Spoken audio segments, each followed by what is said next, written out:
नमस्कार। आसंतु आज एक एमिथि कहानी विषय कथा हेबा जहा आमको ईर्ष्या दृष्टिकोण आउ निजको ग्रहण करिबा विषय एक बहुत बड़ शिक्षा दिए। तेबे चलंतु एही कहानी भितरकू जिबा। आच्छा, केबे एमिति होईछि कि जे आमे अन्य काहार जीवन देखि मने मने भाबिचे आरे मो जीवनटा जदि तांक भଳି होइथांता। बास एई भावना उपरे ही तो आधारित आमर आजिर एही कहानी। तो कहानी आरंभ हेउची गोटिए बहुत सुंदर जंगलरू। सेठी गोटे बड़ बरगछर कोरोडरे कजलपातीर गोटिए परिवार रहुथिले। सेमाने बेश खुशी आउ शांतिरे थिले कहिले चले। परिवार को एक नुआ छुआ भी आसीथिला आउ सबु किछि बाहर ठीकठाक लागुथिला। हेले माँ कजलपाती मने मने किंतु जमा भी खुशी नथिला आउ ता दुखर कारण थिला निजर रूप। तार निराशा एते बढ़ी जाइथिला जे से सीधा भगवान को ही दोष देबाकू लागिला। ताकू लागुथिला भगवान सृष्टि करिबारे पक्षपात करिछंती, काहाकू एते सुंदर करिछंती आउ ताकू एमिति असुंदर। ता मन भितरे अभियोगर तालिकाटा बहुत लंबा थिला। से भाबुथिला छी मोरे कला रंग मो स्वर भी कोइली परी मिठा नुहे आउ मु सुआ परी सुंदर भी देखा जायनी। से सबुबेले स्वप्न देखुथिला, काश मु परिवार रंग जदि सुनेली होइठांता ताहले आमे केते गर्व करि पारंते। तो एमिति भाबी भाबी से प्रतिदिन निजको कष्ट देउथिला। आउ ठीक एतिकी बेले जाहाको नी ता मनरे एते ईर्ष्या से ता आखि सामनाकू चली आसिला।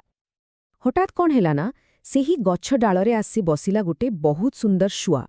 तार से रंगीन पर सेई सुंदर रूप ठीक सेही सबु किछि जहा पाइबाकू माँ कजलपाती सबुबेले इच्छा करुथला। बास ताकू देखिबा परे कजलपाती मनरे आरंभ होइगला तुलना। गोटे पटे सुआर सेई मनमुग्धकर सुंदरता, तार मिठा स्वर आउ सुंदर उड़ाण, आउ अन्यपटे ताकू निजर कला रंग कर्कश स्वर आउ एई साधारण जीवनटा बहुत छोट लागिला। किंतु जानती कहानी एहिठी गोटे एमिति मोड़ नेला जहा केही भाबी नथिले। जेतेबेले माँ कजलपाती एही ईर्ष्यारे जोड़ुथिला सेतेबेले गोटे बड़ विपद माड़ी आसिला। देखु देखु जणे शिकारी सेठारे पहुंचीगला आउ केही किछि बुझिबा आगरु से तार जाल पकेई सेही सुंदर शुआटीकू धरिनेला आउ गोटे पिंजरा भितरे बंदी करिदेला।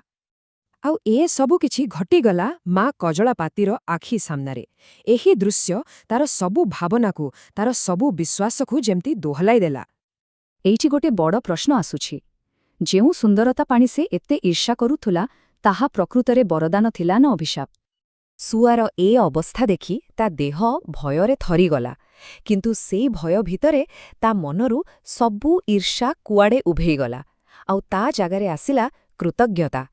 से सतरे भगवानंकु धन्यवाद देला। से सेही मुहूर्तरे बुझीगला, आरे जदि मो पाखरे भी सेमिति सुंदरता थांता तेबे ता आजि मु भी सेही पिंजरारे थांती। जेउ कला रंगकू से अभिशाप भाबुथिला सेटा ही तो तार स्वाधीनता आउ सुरक्षार कारण थिला। बास एही गोटिए सत्यकू अनुभव करिबा परे माँ कजलपातीर पूरा दुनियाकू देखिबार नजर ही बदलिगला।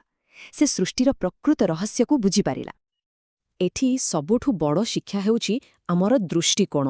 माने सत कौन ताहा परिस्थिति उपरे एतेटा निर्भर करेनी, जेतेटा आमे ताकू केमिति देखुचे ता उपरे करे। देखंतु कजलपातीर बाहर परिस्थिति तो बदली नथिला, बदलिथिला केवल तार भितरर दृष्टि।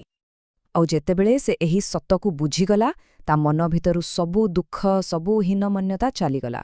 से पुणी थरे निज परिवार सहित बहुत खुशीरे रहिबाकू लागिला। शेषरे कहानीटा आमको गोटे बहुत गभीर चिंता सहित छाड़ी जाए।